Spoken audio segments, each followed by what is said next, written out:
Aleluya. Usted no vino por ninguna otra razón. Usted no quiere ninguna otra cosa que no sea la presencia de Dios sobre su vida, moviéndose. Amén.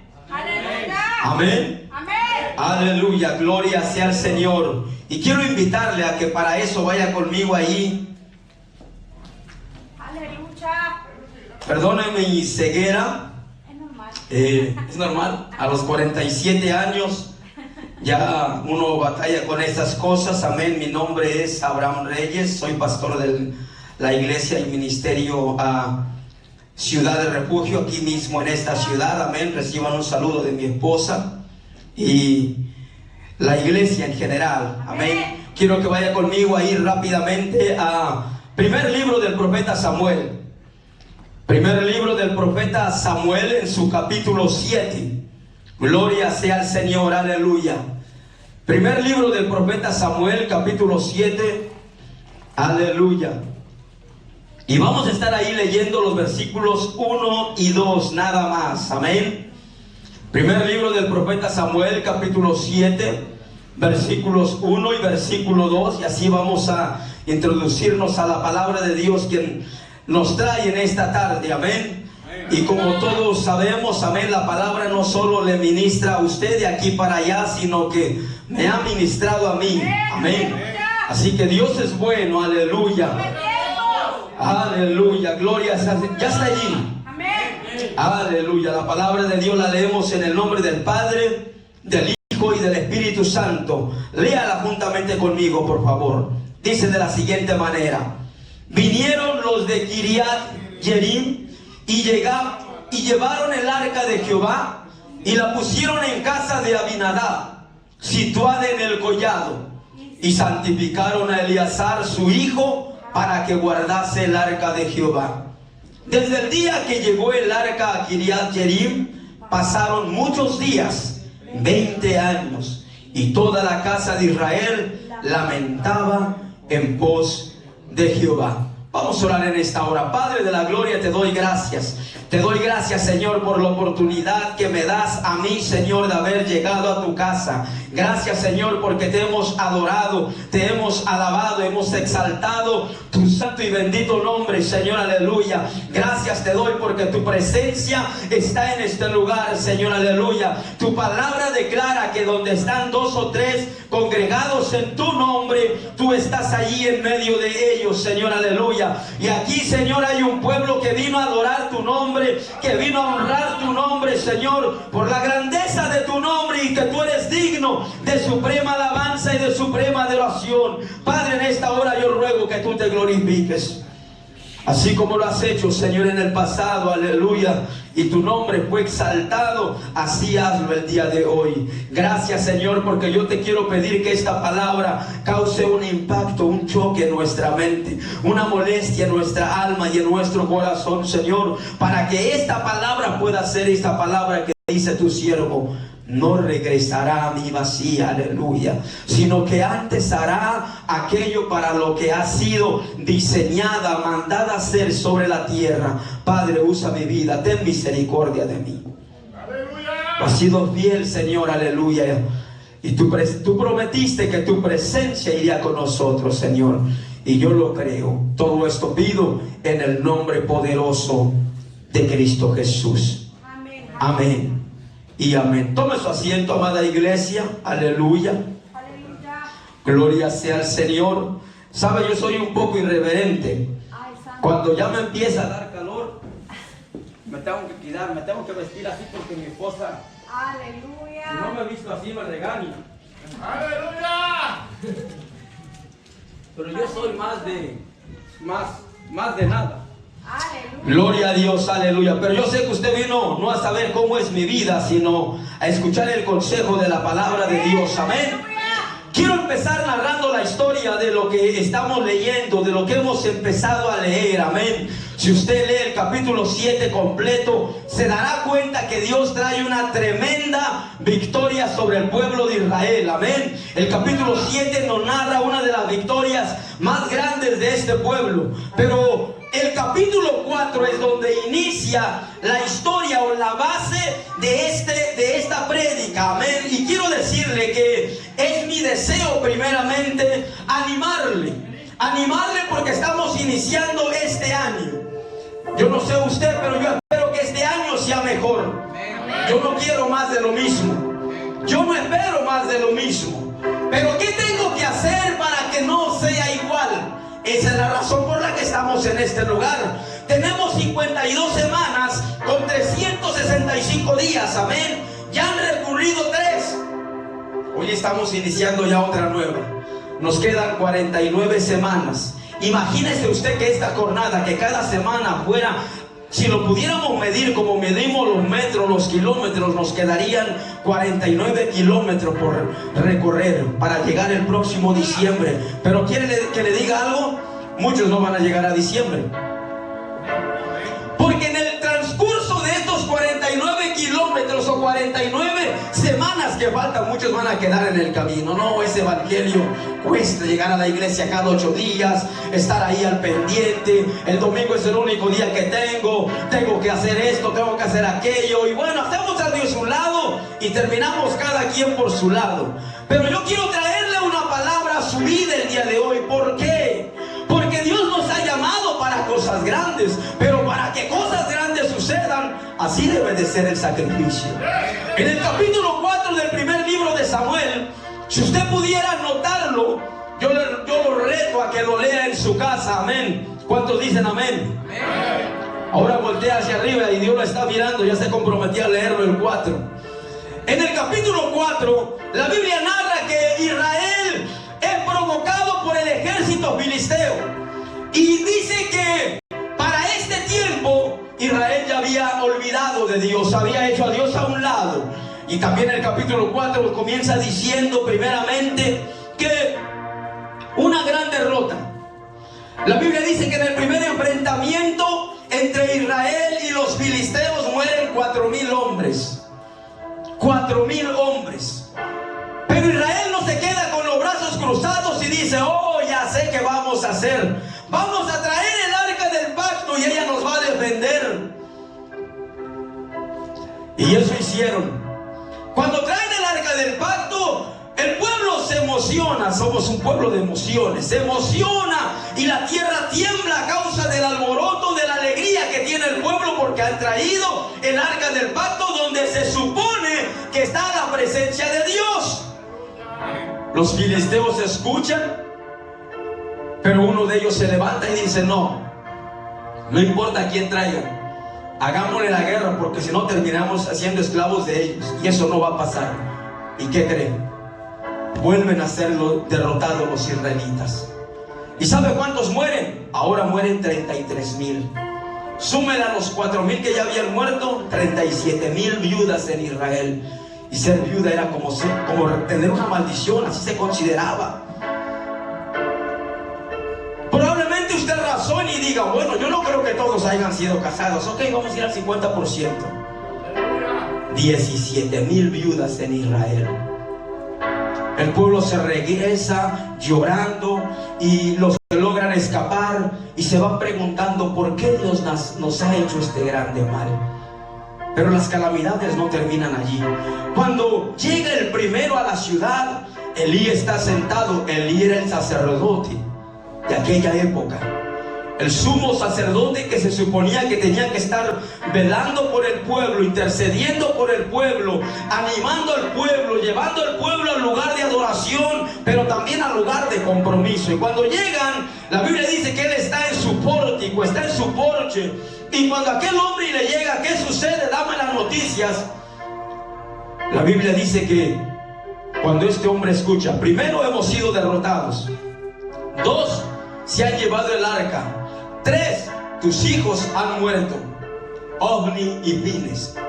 En ese momento este anciano, porque ya era un anciano, se cae, se rompe el cuello y se muere.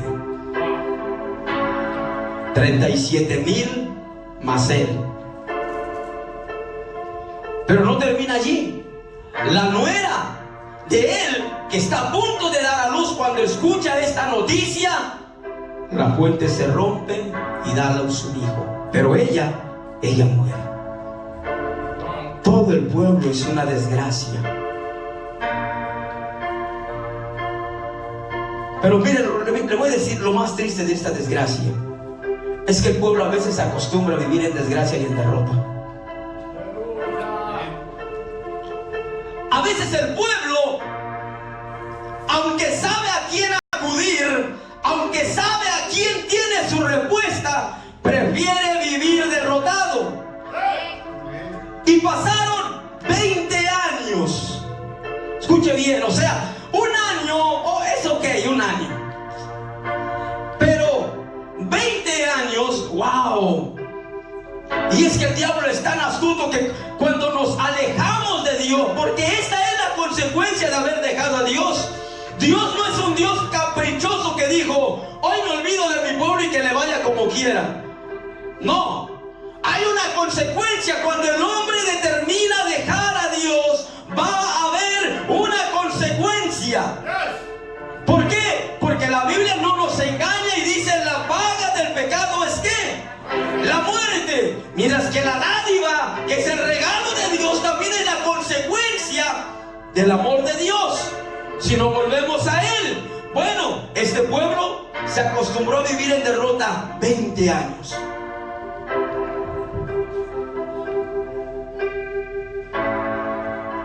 Cuando pasan 20 años, el arca es capturada y es llevada. Escuche bien lo que le voy a decir. Dios no necesita del hombre. El hombre necesita de Dios. Hay gente en la iglesia que cree, no pasa nada.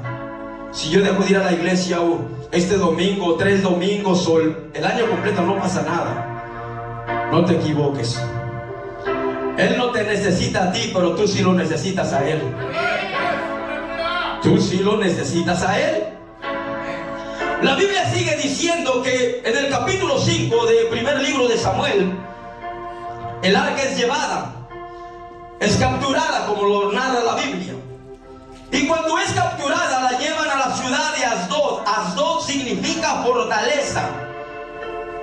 La ciudad más importante de los filisteos se llamaba Asdod, que era la capital del reino, que representaba el poder, donde estaba sentado en su trono su gobernador. Y cuando lo llevan a Asdod, no tan solo la llevan a la ciudad más fuerte, sino al centro religioso más importante también. Y cuando la llevan a ese lugar, la ponen enfrente de su dios Dagón. Y cuando la ponen enfrente de su dios Dagón, ese día vienen, la depositan y se van. Al otro día en la mañana encuentran a Dagón postrado delante del arca. Dios no necesita del hombre. Dios se sabe defender solo. Oh, aleluya. Dios se sabe hacer justicia por su propia mano. Pero eso no es todo, dicen los de Asdod. Es casualidad. Así, hay gente que dice, a todo se lo atribuye a la casualidad. Es casualidad. Oh, es mi suerte. Ponen a Asdod, ponen a su dios Dagón de regreso y se vuelven a ir los sacerdotes. Al otro día encuentran a Dagón, no tan solo ya no en el altar, sino sin manos y sin cabeza. Wow. Ahora párenlo. ¿Cuál es la solución que el hombre va a dar a eso? Wow. Y ellos se quedan. Hay que llevarnos de aquí, esto no es bueno. Y se lo llevan a otro pueblo. El otro pueblo que se lo llevan se llama, aleluya, Gad. Cuando llega el arca a Gad, él envía una plaga poderosa y destruye todo lo que tenían. Los ratones le invaden, así como está invadido Nueva York en la madrugada. Y se acaba con todo lo que había. Gad significa lugar de prensa. Gad era el centro comercial más importante que tenían. Ahí estaba el mejor vino. Dios fue a donde estaba el centro de adoración más importante y les demostró que no hay Dios como Él. Lo llevan al lugar donde el comercio, lo que hace rico a estos filisteos, y es el lugar donde se procesa el vino, y el vino es contaminado por las plagas que vienen. Pero no es todo. lo mueven a otra ciudad que se llama Ecrón. Y cuando llega a Ecrón, Dios sigue haciéndose justicia, porque Dios nunca se fue del arca. En el arca estaba, ¿qué estaba en el arca, amada iglesia? Estaban las tablas, aquellas tablas que Dios le había dado a Moisés, que Moisés quebró y luego tuvo que volverlas a hacer, pero las guardó ahí. Guárdalas, este es el testimonio, esta es mi ley, que no se les olvide. Y luego también estaba la vara de Aarón, que era una vara seca y común y corriente, pero que por el poder de Dios la hizo reverdecer. Dios es especialista en darle vida a lo que está muerto. Dios es especialista en darle vida a lo que está muerto. Pero también estaba en una vasija aquel maná que había sido guardado para que el pueblo recordara que cuando tuvieron hambre, Él les proveyó. Eso representaba la presencia de Dios, el Dios que provee, el Dios que guarda, el Dios que tiene una ley. Dios nunca se fue de allí. Eso estaba allí. Los que se habían ido era su pueblo, pero Él todavía estaba allí. Y cuando llega al último lugar, se enferma toda la comunidad con tumores. No lo digo para que se ría, pero algunos teólogos dicen que eran hemorroides en todo el cuerpo. Y cuando eso sucede, al pueblo le entra un temor. No, esto no es bueno. Por donde quiera que ha estado el arca, ha hecho grandes estragos. Nos ha demostrado que aquí está Dios. Entonces toman una decisión: mandémosla de regreso. Mandémosla de regreso. Y vuelven a tomarla y la ensillan, la arreglan un carrito bonito y la envían de regreso. Pero es de nueva cuenta donde se inicia una batalla. Hay un lugar que todo el mundo... ¿Cuántos han escuchado hablar del lugar que se llama Ebenezer en la Biblia? Todo el mundo cree que Ebenezer significa hasta aquí nos ayudó Jehová. Y no significa eso. Ebenezer era el lugar donde el pueblo había tenido sus 2 batallas y las 2 batallas las había perdido. Era un lugar que le recordaba su derrota, su fracaso, donde por haber dejado a Dios habían querido hacerlo a su manera y no habían triunfado. Cuando oyen de nueva cuenta que los filisteos ya regresan el arca, pero que ahora vienen a hacer la guerra otra vez, el pueblo dice: ¿y ahora quién podrá defendernos?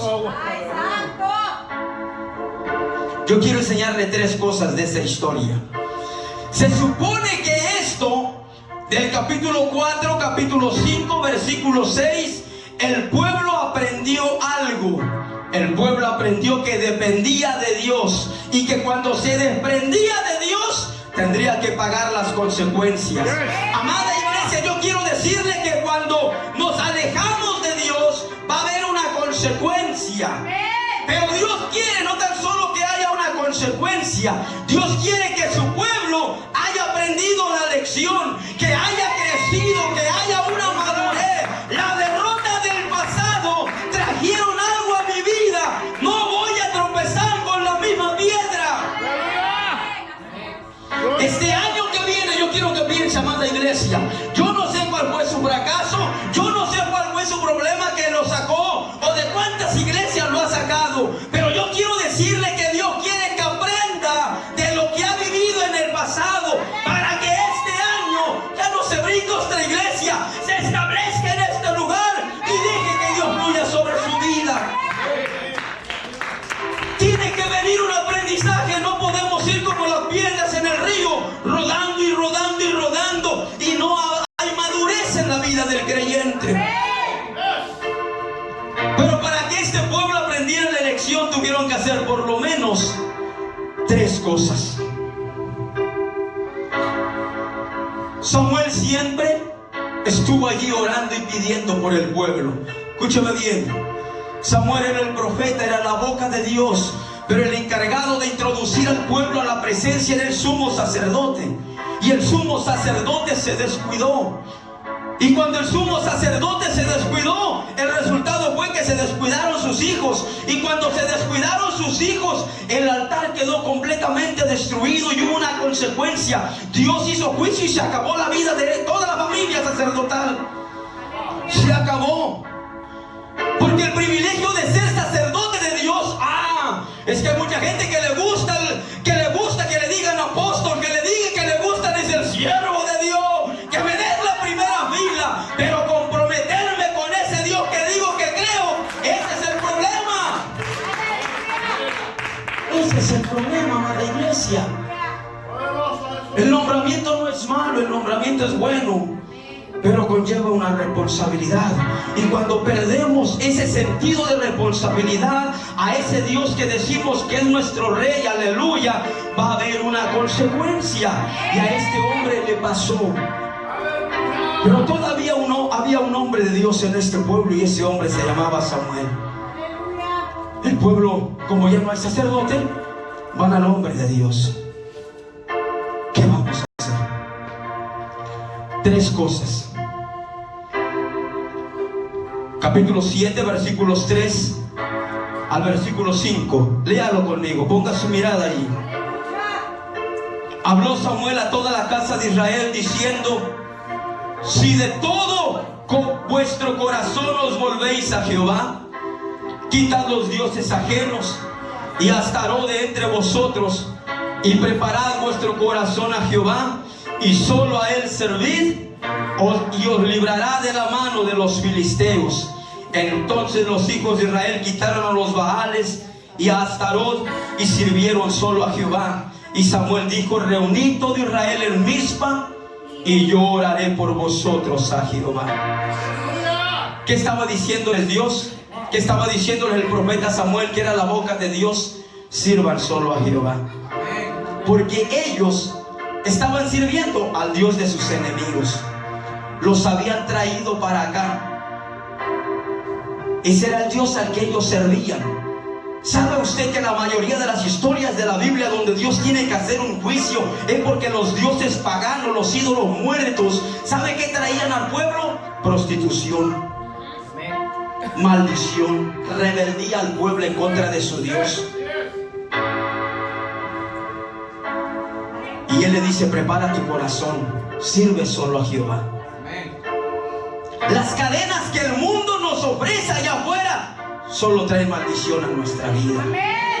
¿Sabe por qué? Porque no preparamos nuestro corazón y no queremos servir a Jehová como debe de ser. Hoy la gente quiere servir a Dios a su manera.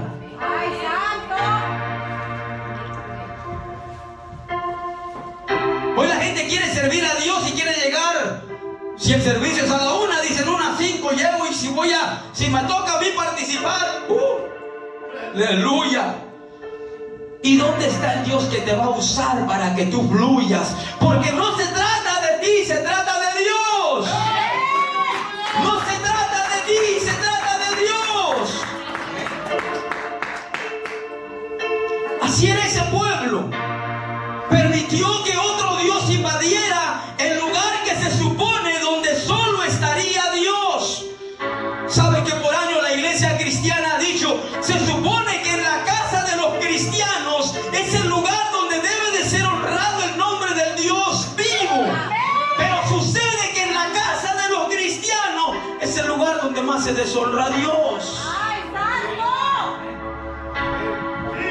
Y Dios tiene que decirle a través del profeta Samuel: hey, sírvanme. Pero primero desháganse de todo eso. No me pueden servir así. Dios es santo. Dios es santo. Dios es 3 veces santo. El hombre se conforma con santificarse, si es que pudiera lograrlo, solo una vez. Pero Dios es 3 veces santo. Los querubines dicen: santo, santo, santo. Hace muchos años, miren lo que le voy a decir, amada iglesia. Como iglesia hemos perdido nuestra identidad y le servimos a todo el mundo menos a Dios. Que cuando la gente se convertía hace 30 años, ¿sabe qué hacía? Lloraba en el altar pidiendo la misericordia y la compasión de Dios. ¿Sabe usted que nuestros vecinos, la iglesia católica, la iglesia tradicional, se burlaba de nosotros porque veía cristianos que se golpeaban el pecho y decían: sé propicio a mi pecador? Y al rato ese fue motivo de burla. Pero usted y yo entendemos, la Biblia enseña acerca de aquel publicano y de aquel fariseo. ¿Qué hacía el fariseo? Estaba hasta adelante. Oh, es que yo soy bueno, yo pago mis diezmos, yo ayuno, yo esto, yo allá, yo hago, hacía de todo. Pero aquel hombre que venía con un corazón contrito y humillado, arrepentido, ni siquiera se quería acercar al altar. Se quedó hasta allá atrás. No quería levantar los ojos al cielo, porque reconocía que al Dios que le iba a pedir era 3 veces santo.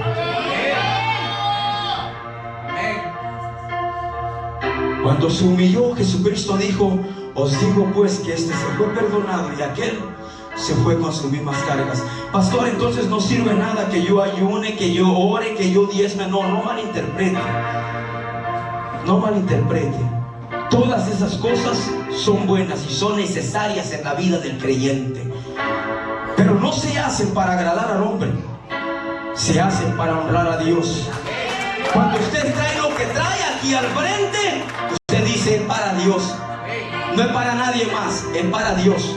Hay gente que da, pero dice: ay, el pastor, por eso el pastor trae troca nueva, porque ay, santo. Por eso el pastor entrena traje cada fin de semana, pues cómo no. Y entonces Dios por eso no puede bendecirle, porque así como da de diezmo, también así tiene la lengua. Tiene que tener cuidado y decirle: esto es de Dios y es de Dios. Quien lo administra el problema de él es de Dios. Este pueblo tendría que reconocer que aquellos dioses que habían adorado solo habían tenido problemas y Dios había hecho juicio. Lo segundo que él le pide, en el versículo 6, vaya conmigo, primer libro de Samuel, capítulo 7, versículo 6. Lo segundo que él le pide es que se reúnen en Mizpa. Dice: y se reunieron en Mizpa y sacaron agua y la derramaron delante de Jehová. Y se reunieron en Mizpa y sacaron agua y la derramaron delante de Jehová. ¿Sabe qué significa esa agua? ¿Se acuerda usted de aquel altar que el profeta Elías había hecho por la misma consecuencia? Porque el pueblo se había apartado y ahora Elías estaba haciendo juicio en contra de los profetas de Baal en aquel tiempo de Jezabel. El agua representaba la humillación del hombre. El agua representaba las lágrimas que ellos no habían rodado por 20 años. Hay gente que no sabe humillarse delante de Dios. Mire, hermano, llevo 35 años en la iglesia y he visto a gente que pasa a recibir a Cristo en su corazón, pero pasa masticando chicle todavía. La gente cree que la varita mágica se llama la Biblia. Ahorita que pasa el pastor me da un bibliazo y ¡pum! Ya salgo santificado. Y no funciona así. Dios espera que usted venga arrepentido, y cuando el Espíritu Santo está en este lugar, porque Él está en este lugar y lo toca a usted, se quebranta delante de Dios. Este pueblo no había llorado por 20 años, mucho menos se habían reunido para pedirle perdón a Dios, pero si querían los beneficios: resuélvenos este problema, sácanos de esta guerra. Hay gente que solo quiere los beneficios, pero no quiere acercarse a Dios por el camino correcto. Hay gente que se acerca a Dios cuando el médico le dice: te vamos a cortar este pie. ¡Ay, Señor, ¿dónde estás? ¡Aleluya! Mire, hace 6 meses yo fui a evangelizar. Conocí a un joven, conoció a su papá y se fueron a su casa. Eso fue en la calle. Unos 20 días o un mes después, me habla el muchacho y me dice: pastor, Dios le bendiga. Y dije: ¿quién es? Este número no lo tengo. Pero bueno, Dios le bendiga, ¿cómo está? Y me dice: estoy bien, yo estoy bien. El que está mal es mi papá. Y eso, estoy aquí en el hospital. ¿En qué te puedo servir? Me dijo: no hay lo que hacer. Dije: ok, ¿en qué hospital estás para que yo vaya? Y fui al hospital. Pero me brinqué una parte importante. Cuando yo lo conozco en la calle y lo visito por primera vez a su casa, el señor está sentado en una barra. Hay un partido de fútbol, México contra quién sabe quién, y está el señor recargado en la barra. Yo entro por la puerta, lo saludo, me saluda, y el muchacho me da la oportunidad de presentarle el evangelio. Cuando oro por él, me acerco a su papá y le digo, ¿no le gustaría recibir a Cristo y conocerlo y empezar a caminar con él? Y me dijo, no, yo estoy bien, a mí no me interesa. Y si yo vendo su partido de fútbol, yo dije, ok, es ok. Yo oré por él, hicimos cita, dijimos tal día nos vamos a estar mirando. Pero después de ahí ellos me cancelaron y nunca más. Pero cuando el papá llega al hospital, el hijo corre a mí y yo con gusto le atiendo, contesto la llamada y voy. Pero ¿sabe qué? El doctor les acababa de decir a ellos, su papá está muy grave. Tenía 2 meses que el señor no salía de su recámara. 2 meses que no salía de su recámara. Se arrastraba para llegar al baño. Y se arrastraba solo a medianoche cuando el papá y la esposa estaban dormidos para que nadie se diera cuenta. Pero él no salía de ese lugar. Se empezó a hinchar, se empezaron a romper los vasos y empezó a tirar agua por las piernas y por los pies, por donde quiera. Se empezó a hinchar. El muchacho me dijo, los doctores me acaban de decir que viene mal. Y estábamos hablando y en eso entra el doctor y me dice, y le dice a él, hey, ¿tú eres el hijo? Sí. Te tengo una mala noticia. Tu padre nació con un defecto en el corazón que nunca se atendió. Él no aguanta 5 minutos en la plancha. No vale la pena programarlo. Así que lo que yo te recomiendo es que hables con tu familia y despídanse de él. Él se muere hoy. Y el muchacho es el hijo más pequeño de los 7 hermanos que tiene. Todos los hermanos están en México, solo ellos 2 están aquí. Y el muchacho empieza a llorar y es obvio a quien le da una noticia como esa y le digo, hey, tranquilo. Le dije, sí, haz lo que te dice el doctor. Habla con tus hermanos, prepáralos, que hablen con él. Si es cierto lo que dice el doctor, bueno. Y lo dejé que hiciera sus cosas. Tomaron una videollamada. 2 hijas no habían podido estar porque fue algo de imprevisto. Y lo miraron. Él ya estaba entubado y todo. Me hubiera gustado tomar una foto. No lo hice. Todo el mundo llorando. Y en ese momento Dios me dice, yo lo voy a sanar. Y yo le creí a Dios. Y yo le dije al muchacho, ¿tú le crees a Dios? Sí, pastor, yo le creo a Dios. Bueno, Dios dice que lo va a sanar. Ok. Pero cuando ustedes están mirando cómo está, es difícil creer que Dios pueda sanarlo, porque dicen, bueno, si no va a sanar, que lo sane ya, para que le quiten todo eso y nos regresemos a casa. El doctor le dijo, le voy a dar 3 horas más de vida. Le vamos a hacer una diálisis para tratar de sacar el mayor líquido posible, dando oportunidad a que tus hermanas que no estuvieron en la videollamada regresen y se despidan de él. Y yo le dije a él, hazlo, vamos a orar.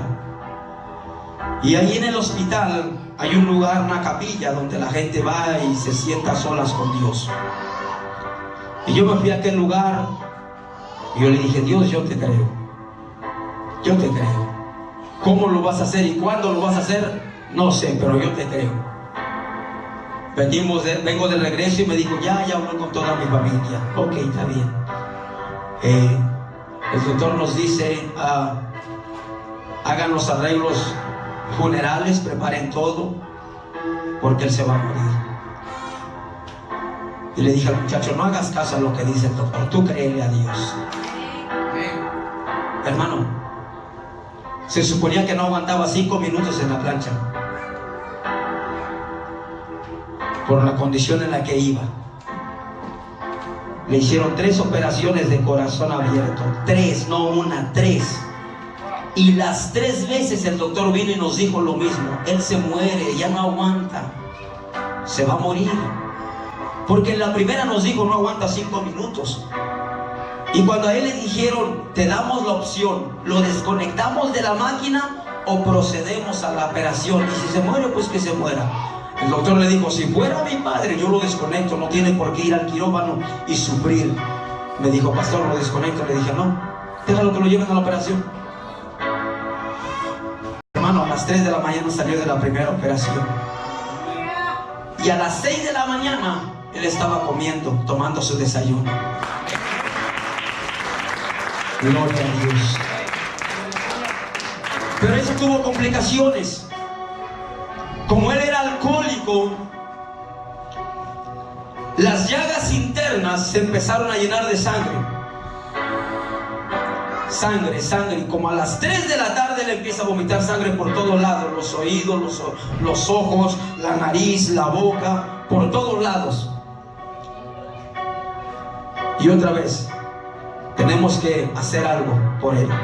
Pero esta vez se muere. Y no se murió. 3 veces fue llevado al quirófano. Tiene como 4 operaciones en el interior de su estómago, porque tuvieron que cauterizar una por una las heridas que le habían causado las llagas, amén, del alcohol, todo lo que el hombre se mete. Pero Dios lo sanó. Pero ¿por qué me cuento esta historia? Porque acuérdense que le dije que hay una consecuencia cuando dejamos a Dios. Yo no dudo, escuche bien, yo no dudo que Dios hubiera podido prevenir todo ese dolor físico. Porque hermano, cuando él despertó de la morfina y de todo lo que le tenían, él lloraba a causa del dolor. Miren las partes que su cuerpo rompió a causa del líquido que le empezó a salir. A él tuvieron que ponerle trasplantes de carne por todos lados y él lloraba. Pero Dios quería evitarle eso. Cuando en aquella barra le pregunté, ¿no le gustaría conocer a Cristo? Y dijo, no, yo estoy bien.